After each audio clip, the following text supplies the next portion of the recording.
Various countries around the world celebrate Youth Day, but in South Africa, the 16th of June has a unique significance in that we commemorate the radical action taken by black youth in 1976 when they stood up to the oppression of the apartheid state.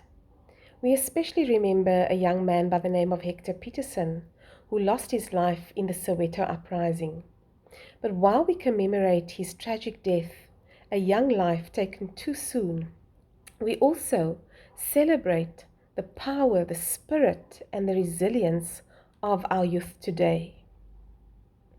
Because millions of young South Africans relentlessly fought year after year with conviction and with courage to break the chains of injustice in this country, you as a young South African today have several freedoms. You have the freedom of expression, the freedom of speech, freedom of religion, freedom of movement, freedom of association, and you have endless potential. And the key to unlocking your potential is your education. As Nelson Mandela once put it, education is the most powerful weapon with which you can change the world. And today, sadly, our world still needs so much change.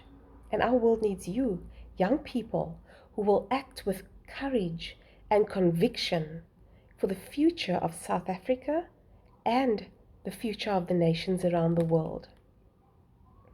My high school motto, Per ardua ad astra, Latin for through adversity to the stars, became my inspiration, not so much in my high school career as when I needed to start adulting.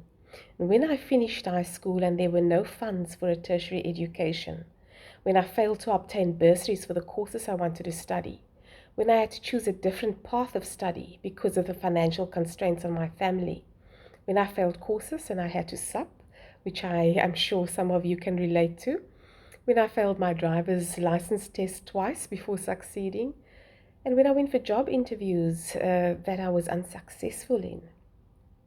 All these experiences were examples of adversity that I had no idea I would face. And in those moments, I had to dig deep for my courage and my conviction.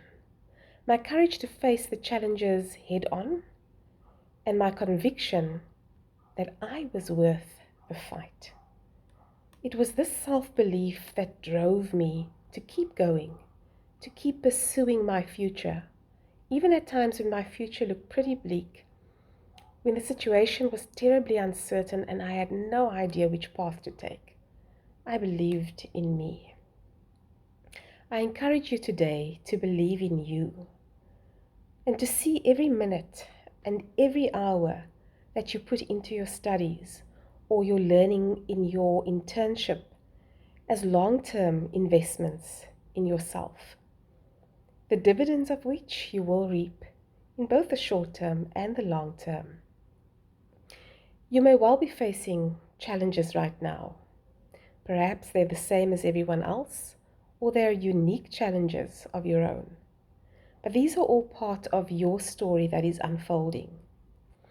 Will you dig deep and believe in yourself enough to hang in there, to persevere, and to keep pursuing your dreams so that this nation, this continent, and the nations around the world can count on you in the years that lie ahead?